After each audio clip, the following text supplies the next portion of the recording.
não vem em mente o versículo, ele diz assim: não seja somente ouvinte da palavra, mas sim praticante. 1:23 ou 1:22, não me recordo. Não seja somente ouvinte, mas sim praticante da palavra. Nós estamos diante de um texto aqui que nós podemos tirar muito ensinamento através desse texto. Diz que Jesus entrou no barco e os seus discípulos entraram junto. E diz que numa certa altura no mar veio um grande vento e começou a balançar o mar, a balançar o barco. E diz que o barco se enchia de água. O que me chama a atenção no texto é que junto com os discípulos, junto com Jesus, tinha 12 discípulos. E 4 deles eram pescador. Eram homens experientes, homens que conheciam a navegação, homens que já tinham passado por momento difícil no alto mar, tá? Mas diz que eles ficaram com medo, atemorizaram. Nós observamos que lá tinha Simão Pedro, tinha André, João e Tiago, são todos pescadores. João provavelmente era pescador. Mas Pedro, Tiago e André, todos eles eram pescador. Sabia como se comportar diante de uma dificuldade no alto mar. E nem por isso, com toda a experiência que eles tinham, conseguiu tranquilizar os companheiros que ali estavam. Eu fico vendo, amados queridos irmãos, que realmente nós somos dependentes de Deus.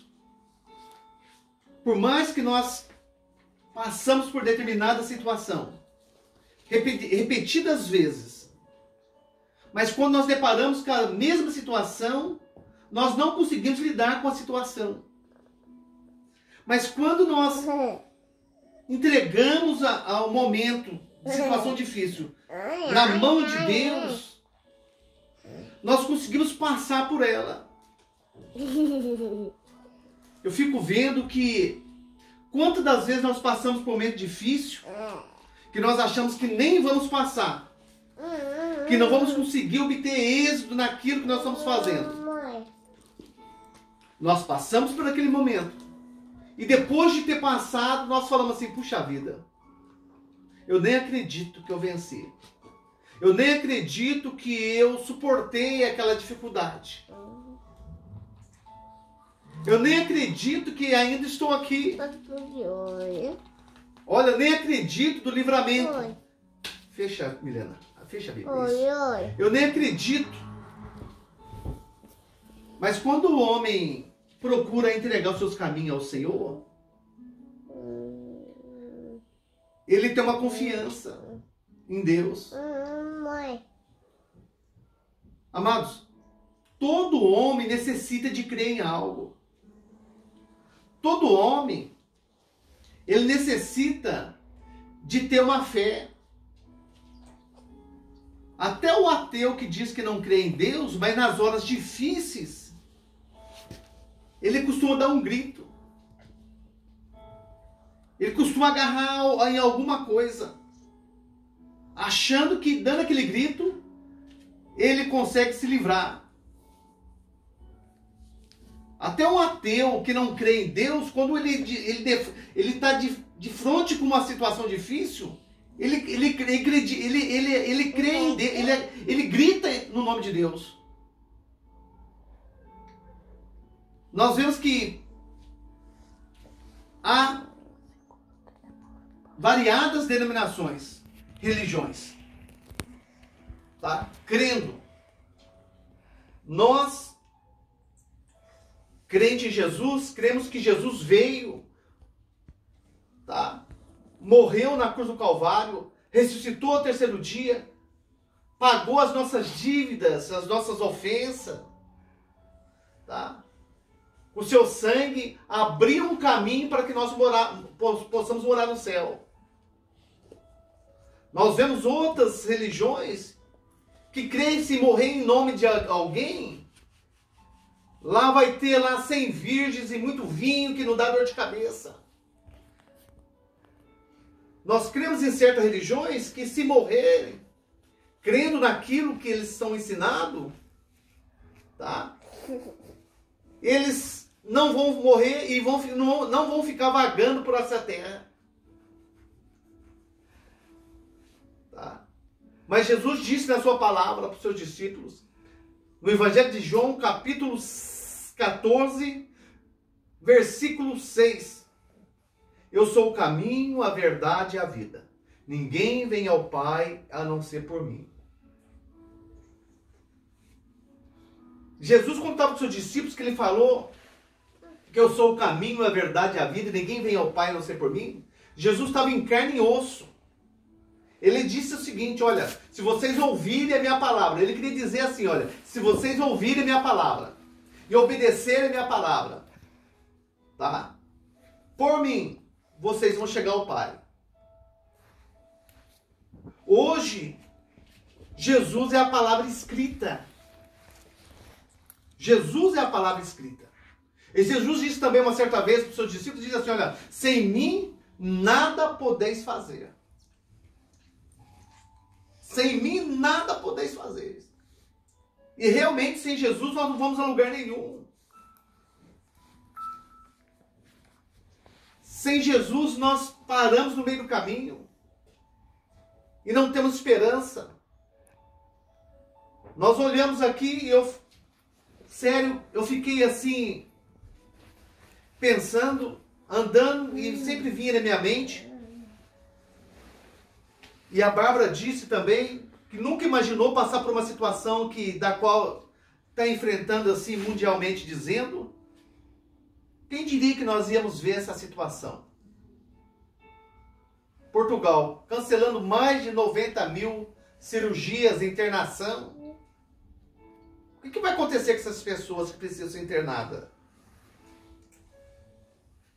Tá? O que vai acontecer com a família que estão com esses doentes, que necessitam de cirurgia?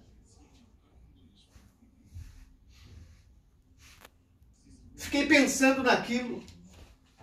Fiquei pensando nisso. Falei assim, que situação que nós estamos. Nunca pensamos em ver essa situação. E outra, queridos, ninguém está dando conta de nada disso. Quanto escândalo está havendo por aí? Quanto escândalo.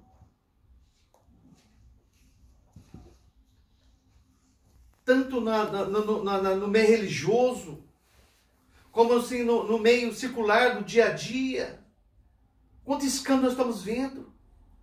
E nós não estamos dando conta de que está acontecendo. O Evangelho de Mateus diz que a vinda do Filho do Homem será como nos dias de Noé. Comiam, casavam, se davam casamento. Tá?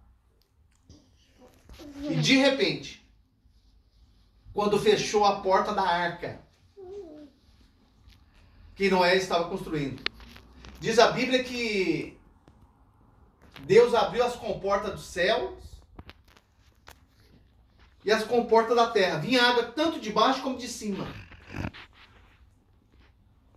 E ali só ficou a família de Noé.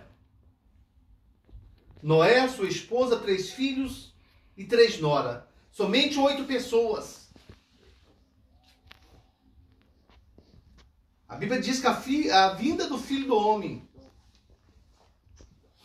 E nós estamos vendo uma situação assim que difícil.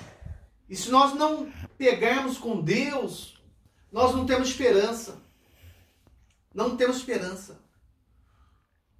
Vendo agora aqui ao lado, aqui, eu estava observando aqui na janela, eles ali com um copo na mão, bebendo, sorrindo, e não imagina o que está por vir.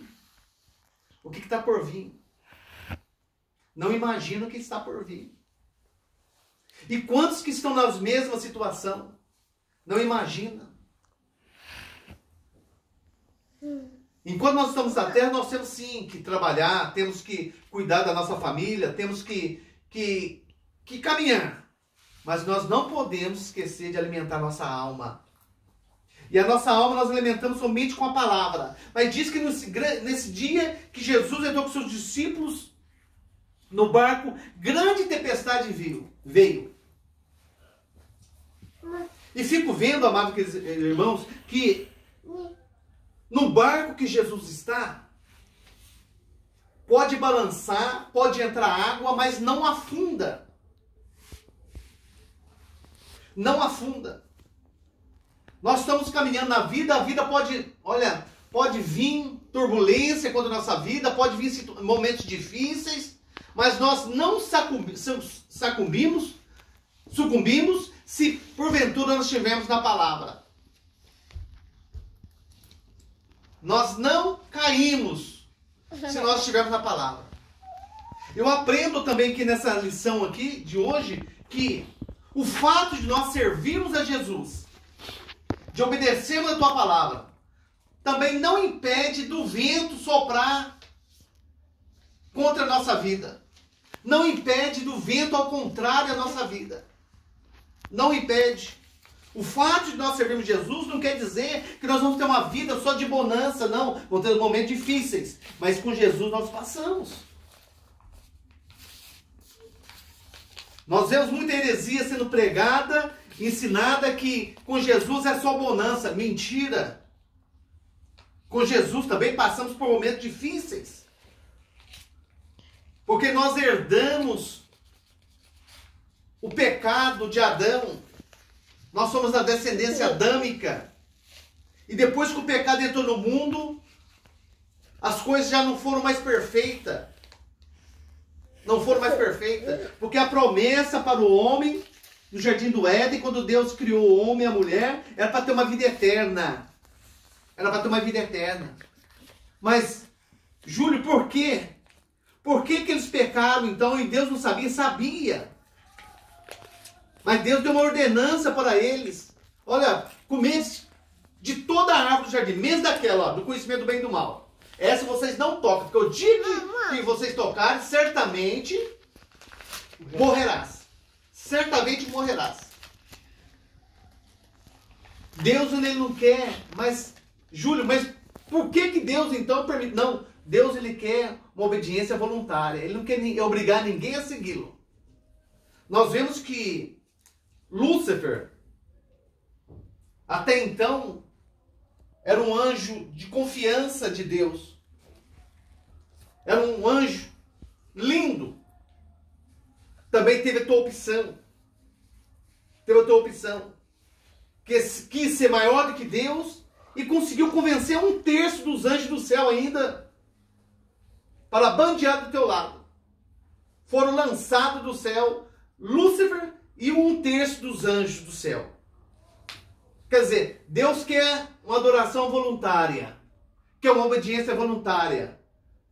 Tá? Deus quer que você reconheça, não, sem Ele nada podemos fazer. Nós somos dependentes de Deus. E Deus não quer nada de aparência nessa terra. Nós abrimos aqui Isaías capítulo 60, um versículo que eu descobri da palavra de Deus, Isaías capítulo 60, versículo 2. Muito interessante. É o último capítulo da Bíblia. Isaías capítulo 60, versículo 2. O último versículo, mentira. 66, o último capítulo do livro de Isaías. Livro messiânico do profeta maior. Diz assim. Capítulo 66, versículo 1 e 2 diz assim: assim diz o Senhor: os céus é o meu trono, e a terra os cabelos dos meus pés. Que a casa me edificareis, a vós, e que lugar seria do meu descanso? Porque a minha mão não fez todas essas coisas, e todas essas coisas foram feitas, diz o Senhor. Mas eis para quem olharei? Para o pobre e abatido de espírito, e que treme diante da minha palavra. Quando esse versículo 2, quando nós meditamos nele, Deus ele não quer nada. Ó, por melhor que nós fazemos esse ambiente para Deus não tem valor nenhum. Nós podemos tacar aqui nessas paredes, encapar de ouro e cristal. Para Deus não tem nada. Não, vamos fazer o melhor para Deus aqui. Não, podemos até fazer para que nós se sentimos melhor. Mas para Deus, aqui, ó, o que Deus ele quer é o homem abatido, tá? É pobre de espírito, em outras traduções, e que treme diante da tua palavra, ou seja, que respeite a tua palavra, que crê na tua palavra, que obedece a tua palavra. É isso que Deus quer do homem.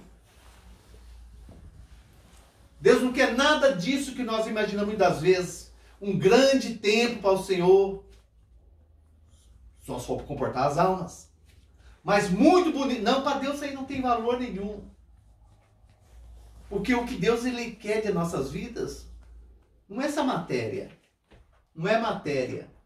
O que Deus quer é a nossa alma. Da mesma maneira que o inimigo ele luta para que possa ter a nossa alma, Deus também ele quer a nossa alma. O valor para Deus é a nossa alma. Porque ele sabe, e a nossa alma, queridos, sabe o destino que vai tomar. É por isso que muitas vezes nós vemos pessoas aí se saciando na bebida, nas drogas, achando que aquilo vai resolver o teu problema, achando que aquilo vai se tranquilizar, mas tudo enganação, tudo mentira, não. O que vai dar um descanso para o homem é a palavra. O que vai dar uma certeza de salvação para o homem é a palavra. E os discípulos no alto mar, mesmo com Jesus lá dentro, eles temeram. Mas eu fico vendo que depois de uma grande tempestade, quando Jesus está no barco, a bonança tem que vir. A bonança tem que vir. Mesmo com as tribulações, mesmo momentos difíceis, mas quando Jesus está na vida do homem, está no lar do homem, né? Tá no dia a dia do homem, a bonança também vem. Diz aqui no versículo 24 e 25, 24 diz assim, ó, e chegando-se a ele, eles chegaram a Jesus, né? E o despertaram, dizendo, mestre, mestre, estamos perecendo. E ele levantou-se e repreendeu o vento e a fúria da água, e cessaram e fez-se bonança. Tranquilizou tudo. Tá? A importância do homem olhar para o autor e consumador da nossa fé. Que no momento difícil, quando nós clamamos a Deus, a nossa alma descansa, tá? E nós começamos a ver o mover da mão de Deus. Diz que despertaram Jesus. E clamou a Jesus, olha, estamos perecendo aqui nesse alto mar, nós vamos morrer. Diz que Jesus acalmou a tempestade e veio uma grande bonança. Tá? Por isso que é a importância de nós conhecermos a palavra, porque nós sabemos que Jesus é o socorro nosso bem presente na hora da angústia. Diz o salmista Davi. Que na hora da angústia, o Senhor ele é bem presente. Ele é bem presente. E diz aqui, e disse, onde está a vossa fé? Disse Jesus para eles. E eles, tremendo, maravilharam-se, dizendo uns aos outros, quem é este? Que até aos ventos e as águas mandam e lhe obedecem? Olha, nós estamos diante de um Deus que tem todo o poder, tá? Para nos dar vitória. Tá? Nós estamos diante de um Deus que quando nós clamamos, nós intercedemos, ele nos dá uma válvula de escape. Tá? Nós estamos diante de um Deus que quando nós clamamos, ele nos ouve. Porque Isaías disse que, 59, diz que a tua mão não está encolhida para que possa salvar. E nem os teus ouvidos agravados para que não possas ouvir. Tá? Mas o que faz divisão entre o homem e Deus, diz que é os vossos pecados.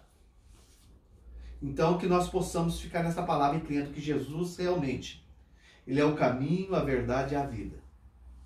Tá? Que nós possamos crer que Jesus ele é o Deus que pode nos dar vitória. Tá? Que nós possamos crer que realmente Jesus ele morreu na cruz do Calvário pelos nossos pecados. Ressuscitou ao terceiro dia. Hoje está à destra do Pai. Tá? E um dia a igreja vai encontrar com ele nas nuvens. Amém. Tá? Um dia nós vamos morar no céu. Tá? Mas enquanto nós estivermos nessa terra, nós temos que ter a palavra como um GPS na nossa vida. Uma bússola. Para que nós possamos saber o que nós podemos fazer, o que nós não podemos fazer. Até onde nós podemos ir, até onde nós não podemos ir. Nós possamos ter uma orientação através dessa palavra. E o nome do Senhor ser glorificado. Amém? Amém. Eu agradeço a presença do Lúcio, da Milena, da Lavínia, de Aline, de Alisson. Tá? Que Deus possa continuar nos dando vitória pelo poder que há no sangue de Jesus. Na verdade, o sangue de Jesus, diz a Bíblia, que nos purifica de todo pecado. O Evangelho de João diz: filhinhos, não pequeis. Capítulo 2. Primeiro Epístola de João, capítulo 2. Filhinhos, não pequeis. Mas se pecar, tem um advogado junto ao Pai, Jesus Cristo. Tá? Então, a Bíblia diz que não tem aquele que não peca, aquele que não falha. Mas nós temos que crer que o sangue de Jesus nos purifica de todo mal, de todo pecado. Tá? Amém? Vamos colocar de pé em nome de Jesus?